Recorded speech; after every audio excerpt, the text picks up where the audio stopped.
मित्रों, मैं हूं बिस्मिल आफ्ताब आलम और आप देख रहे हैं उर्दू हिंदी नॉलेज चैनल। आज है 7 मई और आज के दिन ही रविंद्रनाथ टैगोर का जन्म हुआ था।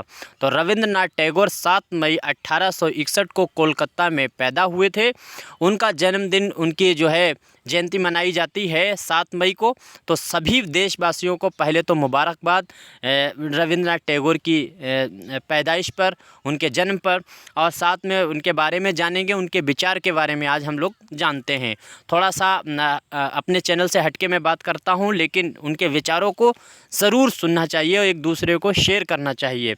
उनके पिता का नाम देवेंद्रनाथ टैगोर था और उनकी माता का नाम शारदा देवी था। लंदन विश्वविद्यालय से उन्होंने कानून की पढ़ाई की थी, लेकिन 1880 में वो बिना डिग्री लिए ही भारत लौट आए थे। यह 1880 वही है जब पंडित रतननाथ सरशार ने फसाना आज़ाद लिखा था। अब जानते हैं इनके विचार के बारे में, रविंद्रनाथ टैगोर के बारे में। रविंद्रनाथ टैगोर क्या कहते हैं, इस टाइम पर बहुत ज़रूरी इनका विचार जो है वो फैलाना और शेयर करना बहुत ज़रूरी है, क्योंकि इस टाइम पर फर्जी राष्ट्रवाद चिल्लाया जा रहा है। रविंद्रनाथ टैगोर का क्या विचार है, वो कहते हैं मानवता को राष्ट्रवाद से ऊंचे स्थान पर रखते थे। क्या रविंद्रनाथ टैगोर क्या करते थे, मानवता को राष्ट्रवाद से ऊंचे स्थान पर रखते थे और कहते थे जब तक मैं ज़िंदा हूं मानवता के ऊपर देशभक्ति की जीत नहीं होने दूंगा।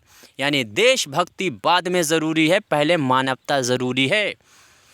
तो मानवता भूलकर देशभक्ति का क्या मतलब, आप मानव ही नहीं है। दूसरी चीज़ एक और बताएं कि मानव ही मानव की चिंता करेगा, जो मानव नहीं वो मानवता की क्यों बात करे, दानव मानवता की क्यों बात करे। इसीलिए वो मानव ही नहीं है तो मानवता की बात क्या करें। खैर, चंद नेता ऐसे हैं जो इस तरह से की बातें फैलाते हैं, देशभक्ति राष्ट्रभक्ति। अरे जब देश में इंसान नहीं बचेंगे, मानवता नहीं बचेगी, मानव नहीं बचेगा तो देशभक्ति क्या करेगी। खाक ये कहने का साहस किया था अपने विचारों में रविंद्रनाथ टैगोर ने। आगे उनकी रचनाओं में गीतांजलि ये वही रचना है जिस पर उनको 1913 में नोबेल पुरस्कार मिला था। गीतांजलि में ही जनगण मन लिखा हुआ है, प्रकाशित हुआ था। और गीतांजलि के बाद में गीताली है और गीतमाल्य है, कथाओं और कहानी शिशु भोलानाथ और कड़िका है, छड़िका खया, ये आदि इनकी प्रसिद्ध रचनाएं हैं। रचनाओं को भी याद कर सकते हैं जानकारी के तौर पर। और कवि गुरु रविंद्रनाथ टैगोर को गुरुदेव के नाम से भी जाना जाता था।